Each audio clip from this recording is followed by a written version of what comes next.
Pan card और voter ID card को बनवाने में लगता है उससे भी बहुत कम समय में भारत का सबसे बड़ा आईडी प्रूफ पासपोर्ट, इसको बनवाना अब सरकार ने काफी आसान कर दिया है। पासपोर्ट को लेकर अधिकतर लोगों का यही सवाल रहता है कि इसको बनवाने में कितने दिन लगते हैं। नॉर्मली तो 15 दिन के अंदर ही पासपोर्ट बन जाता है, लेकिन अगर आपके पास समय कम है तो अब आप इसको सिर्फ 3 दिन के अंदर ही बनवा सकते हैं। ये वीडियो काफी इंपॉर्टेंट है, तो एपिसोड में लास्ट तक मेरे साथ बने रहिए। वेलकम टू सीखो ऑफिशियल शो सरकारी सर्विसेज। पासपोर्ट को बनवाना अब आधार कार्ड से भी ज्यादा आसान हो चुका है। तो चलिए जानते हैं कि 3 से 4 दिन में पासपोर्ट कैसे बनेगा, इसमें कितनी फीस लगेगी और इसको कैसे ऑनलाइन अप्लाई करेंगे। इसके लिए सबसे पहले आप अपने मोबाइल फोन के प्ले स्टोर से एम पासपोर्ट सेवा एप्लीकेशन को इंस्टॉल करके ओपन करेंगे। अब अगर आप पहली बार इस एप्लीकेशन पर आ रहे हैं तो यहाँ पे आपको सबसे पहले आपका एक रजिस्ट्रेशन करना होता है। तो यहाँ पे न्यू यूजर रजिस्टर वाले ऑप्शन पर क्लिक कर दीजिए। अब इस पेज पर आपका यूजर आईडी और पासवर्ड को बनाने के लिए सबसे पहले यहाँ पे आप अपना नजदीकी पासपोर्ट ऑफिस को चूज करेंगे। उसके बाद आपकी सभी पर्सनल इन्फॉर्मेशन को फिल करके फाइनली इसको सबमिट कर देंगे। इसके बाद वापस इस मेन पेज पर आ जाएंगे। अब यहाँ पर आप एग्जिस्टिंग यूजर लॉगिन वाले ऑप्शन पर क्लिक करेंगे। अब यहाँ पर आपकी लॉगिन आईडी को एंटर करके कंटिन्यू करेंगे। अब यहाँ पर पासवर्ड और इस कैप्चा कोड को फिल करके लॉगिन कर लेंगे। अब यहाँ पे अप्लाई फॉर फ्रेश पासपोर्ट वाले ऑप्शन पर क्लिक कर दीजिए। अब यहाँ से आपका स्टेट और डिस्ट्रिक्ट को चूज करेंगे। इसके बाद अप्लाइंग फॉर वाले ऑप्शन में फ्रेश पासपोर्ट वाले ऑप्शन पर टिक करेंगे। अब यहाँ पे टाइप ऑफ एप्लीकेशन में यहीं पे सबसे ज्यादा ध्यान देने वाली बात आपको ये रहेगी, मात्र 3 से 4 दिन के अंदर आपका पासपोर्ट चाहते हैं तो इसके लिए आपको तत्काल वाले ऑप्शन पर क्लिक करना होगा। इसके बाद आप बुकलेट टाइप वाले ऑप्शन में 36 पेजेस को चूज कर सकते हैं। अब आप इसको नेक्स्ट कर दीजिए। नेक्स्ट करने के बाद अब यहाँ पर आपकी कुछ पर्सनल डिटेल्स को एंटर किया जाएगा। यहाँ पे सबसे पहले आपका फर्स्ट नेम एंटर करेंगे, उसके बाद लास्ट नेम एंटर करेंगे यानी कि आपका सर नेम। अब यहाँ पे नो पर टिक कर देंगे, यहाँ पर भी नो पर टिक करेंगे एंड देन यहाँ पे आपकी डेट ऑफ बर्थ को एंटर करेंगे। अब यहाँ पर आपका प्लेस ऑफ बर्थ एंटर करेंगे, आपका गांव या टाउन का नाम। इसके बाद आपका स्टेट और डिस्ट्रिक्ट को चूज कर लेंगे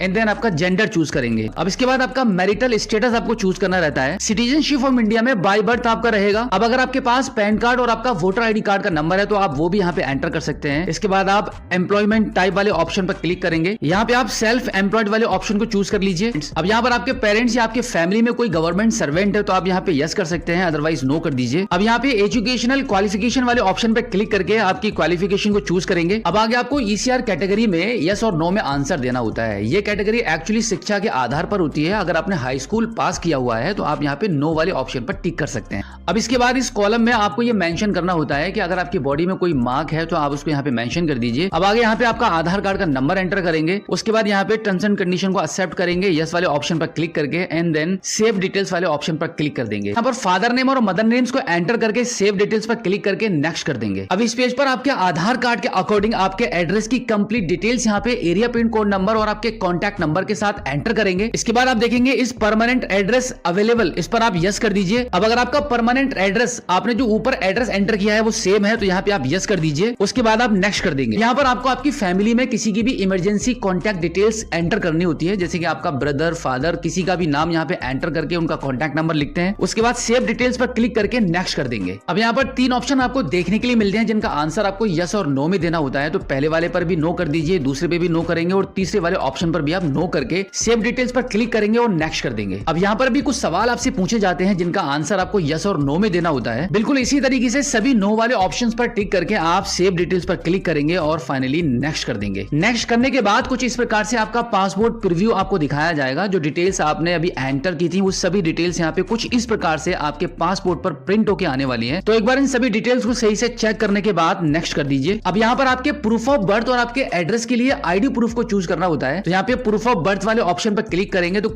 यहाँ पे हमने पैन कार्ड चूज कर लिया है। अब आपके एड्रेस प्रूफ के लिए यहाँ पे हम क्लिक करेंगे तो यहाँ पे हम आधार कार्ड को चूज कर लेते हैं। अब इसके बाद यहाँ पे प्लेस वाले ऑप्शन में आपका गांव या टाउन का नाम एंटर करेंगे, आई एग्री वाले बॉक्स पर टिक करेंगे एंड देन सबमिट फॉर्म वाले ऑप्शन पर क्लिक कर देंगे। अब आप देखेंगे कुछ इस प्रकार से मात्र 3 दिन में आपका पासपोर्ट बनवाने के लिए एप्लीकेशन सक्सेसफुली सबमिट हो चुका है। अब आप इसको ओके कर दीजिए। ओके करने के बाद view saved and submitted application वाले ऑप्शन पर क्लिक करेंगे। अब यहाँ पर आपका एप्लीकेशन नंबर शो कर रहा है, इस पर आप क्लिक करेंगे। अब इन 3 डॉट्स पर क्लिक करके पे एंड शेड्यूल अपॉइंटमेंट वाले ऑप्शन पर क्लिक कर देंगे। अब यहाँ पर आपको आपकी पेमेंट शो हो जाएगी कि आपका तत्काल मात्र 3 से 4 दिन में पासपोर्ट बनवाने के लिए आपको कितनी पेमेंट करनी होगी। तो यहाँ पे 3,500 रुपए का आपको पेमेंट करना होगा और इसी के साथ में यहाँ पे आपकी अर्लियर अपॉइंटमेंट डेट भी आ चुकी है। अब अगर आप इसके अलावा कोई दूसरी डेट चाहते हैं तो इस कैलेंडर पर क्लिक करके आप अपनी डेट को भी यहाँ से सिलेक्ट कर सकते हैं। इसके बाद पे एंड बुक अपॉइंटमेंट वाले ऑप्शन पर आप क्लिक कर देंगे। अब ओके आई अंडरस्टैंड वाले ऑप्शन पर क्लिक करेंगे। अब यहाँ पर आपका पेमेंट गेटवे का ऑप्शन ओपन हो चुका है। इजीली पेमेंट करने के लिए हम यूपीआई वाले ऑप्शन को चूज कर लेते हैं। अब यहाँ पर क्यूआर कोड के माध्यम से पेमेंट करने के लिए क्यूआर कोड वाले ऑप्शन को चूज करेंगे और कंफर्म कर देंगे। अब इस क्यूआर कोड पर पेमेंट करने के लिए आपके फोन पे, गूगल पे, पेटीएम या फिर आपके किसी भी यूपीआई एप्लीकेशन के थ्रू स्कैन करके पेमेंट कर देंगे और फिर सक्सेसफुली पेमेंट होने के बाद आप देखेंगे आपके मोबाइल फोन के स्क्रीन पर आपका अपॉइंटमेंट लेटर जनरेट हो जाएगा, जिस पर आपकी पर्सनल डिटेल्स, अपॉइंटमेंट डेट और आपके पासपोर्ट ऑफिस का एड्रेस मेंशन रहेगा। अब इसी के साथ एक खास अपडेट भी आप जान लीजिए कि नॉर्मली जब आप पासपोर्ट को बनवाते हैं तो पासपोर्ट के बनने से पहले आपका एक पुलिस वेरिफिकेशन होता है, लेकिन तत्काल कैटेगरी में पासपोर्ट को बनवाने पर पहले आपका पासपोर्ट आपके घर पर आ जाता है मात्र 3 से 4 दिन के अंदर और उसके बाद आपका पुलिस वेरिफिकेशन कंप्लीट होता है। सो आई होप अब आप अच्छे से समझ गए होंगे कि मात्र 3 से 4 दिन में तत्काल पासपोर्ट को कैसे बनवाते हैं। अगर आपका अभी भी कोई सवाल है तो इस एपिसोड के एंड